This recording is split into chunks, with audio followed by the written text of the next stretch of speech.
Deshmukh sir, आजच्या कार्यक्रमाचे दुसरे प्रमुख पाहुणे प्राचार्य वसंतराव वाहक, आमचे मामा, आपली माई आज या ठिकाणी प्रमुख पाहुण्यांच्या भूमिकेत आहे. त्यामुळे मी इथं संस्कृती प्रकाशनाच्या वतीनं प्रास्ताविक करायला उभा आहे. जो न सोचे रवी वो सोचे कवी, तसं जो न सोचे रवी वो सोचे आवी, असं झालंय. आणि आपण कारण आजपर्यंत लेख संग्रहालय, कथा संग्रहालय वगैरे अगदी संकलनं आली, संपादनं आली, पण वालीच कथा नावाचा नवीन प्रकार छोट्या गावातून येऊन तिनं पुण्यामध्ये एक स्वप्न बघितलं आणि ते स्वप्न सत्यात उतरवण्यासाठी तिनं अहोरात्र कष्ट केलं. अगदी छोटंसं इवलंसं लावलेलं रोप. त्याला कदाचित या आयुष्याचं जे काही कोडं आहे ते थोडं थोडं उलगडायला लागतं. कारण या कथांमध्ये सर्व काही आहे. इतिहास आहे, अनुभव आहे, कारुण्य आहे, विचार आहेत, मनोभूमिका आहे, बिंदू आहे, आत्मा आहे, विचार आहे, मन आहे, अनुभव आहे, जगणं आहे, काय नाही, सगळंच आहे. तेव्हा या संदर्भामध्ये मला आपल्याशी बोलायचं आहे. तत्पूर्वी मला सूचना आपल्याला अशी करायची आहे. फार वेचक असायचे, वेधक असायचे असा प्रयोग त्यावेळेला जरी झाला असला तरी पुस्तक रूपाने हा पहिल्यांदाच होतोय. त्यामुळे दुसरी सूचना आपल्याला अशी आहे की याचे अनुवाद करून घ्या. म्हणजे हिंदी किंवा इंग्रजी अनुवाद या पुस्तकाचा जर झाला तर हे सर्वत्र पोहोचेल आणि हा जो प्रयोग आहे असं तुम्ही म्हणताय तो प्रयोग सर्व महाराष्ट्राच्या बाहेर सुद्धा पोहोचला पाहिजे. तर या दोन सूचना मला प्रकाशिका यांना करायच्या होत्या. संपादकांना मला असं सांगायचं आहे की याची भाग 2 पार्ट 2 हा तुम्ही संपादित करावा. कारण काही मंडळींनी लिहिलं, अनेकांना अजून लिहायचं आहे. लिहिते हात खूप असतात. किती वर्षांनी, 50 वर्षांनी हे लोक एकमेकांना भेटतात. याच्या इतकी सुंदर गोष्ट दुसरी कोणतीही नाही. लक्षात घ्या. माणसं रस्त्यावरून माहिती आपल्याला सगळ्यांना, म्हणजे खूप जण बाहेर राहून पण आलेली असतील की फार प्रचंड वेग असतो त्या देशांमधून. तर तिथे असं लिहिलेलं आहे, वाहनाचा वेग कमी करा, कृपया हॉर्न वाजवू नका.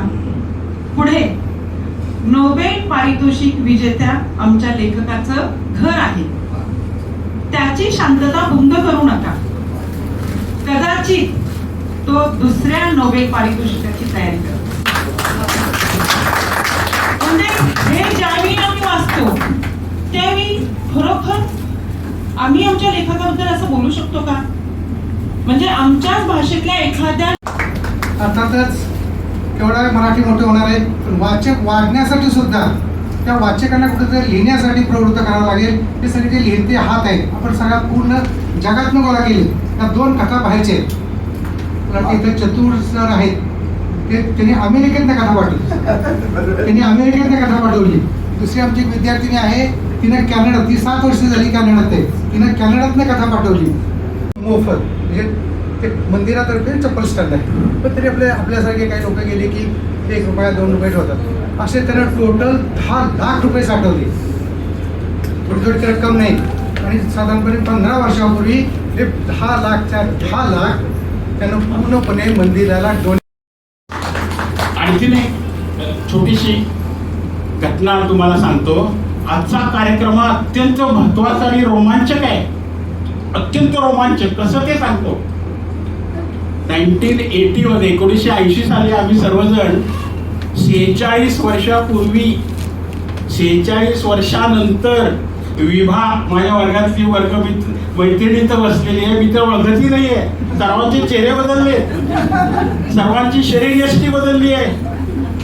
रश्मी चिटणीस आहे. त्या काळात मुली ऍडमिशन घेत नव्हत्या टेक्निकल कॉलेजला. वर्गात फक्त 3 मुली होत्या.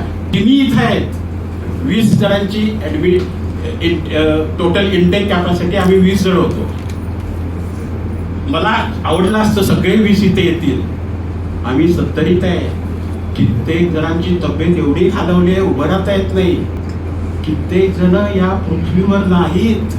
आणि जे आहेत ते सर्व इथं आहेत. या हॉलमध्ये आम्ही 10-12 आलेलो आहे. हे वैशिष्ट्य आहे. हे वैशिष्ट्य आहे. आयुष्य हे क्षणभंगूर आहे. आपण जेव्हा मागं वळून पाहतो की नाही,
Can